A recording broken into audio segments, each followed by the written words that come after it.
Welcome back to the channel. In today's video, I'll be showcasing you guys the new Battle Pass units from Magi. It's the Update 6 Anime Vanguards unit. So I'll be showcasing you guys Aladdin and Dark Mage. Dark Mage is obtained at tier 25 of the Battle Pass and Aladdin is obtained at tier 50. So he costs 1,600 to place and there's 2 placements of him. The first skill does 3.19k. He has Z+ on all of his stats. But overall, the damage is not really what he's good for. He's more of like a support unit. He starts off with a passive on hit, slows for 30% of this unit's damage for 4 seconds, and bleed for 25% of the unit of damage for 6 seconds on all attacks.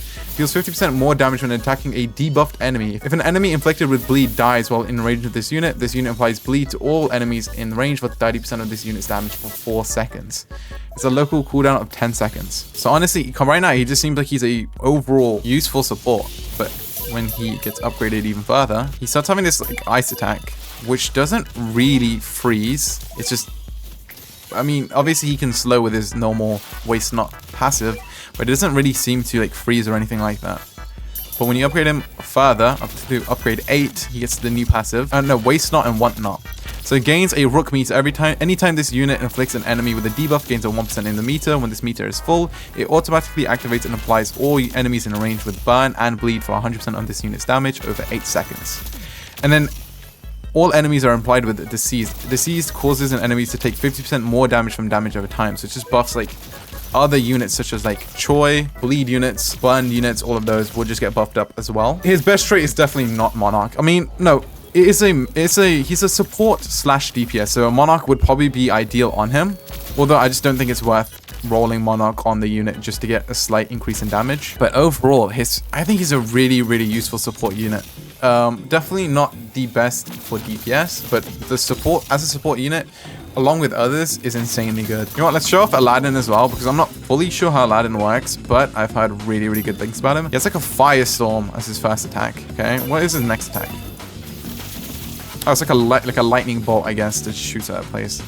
Starts off by anytime this unit cleanses a debuff or status effect from an ally, buff that ally by 25% of their damage and 10% range for 30 seconds. That's actually really cool. Okay, and the next attack is a fireball. Summon statue beast. Okay, wait, that's actually really cool. 21.17k, 6.8 seconds.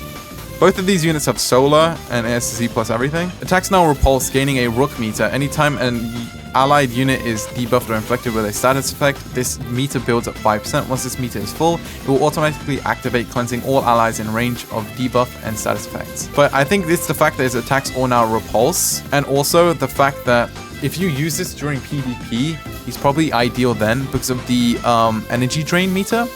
Because every time this unit attacks, anytime a unit of yours attacks an enemy, that would be classified as a debuff.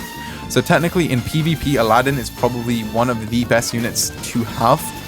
But overall in story, it's not as good. Like during normal game modes, it's not as good.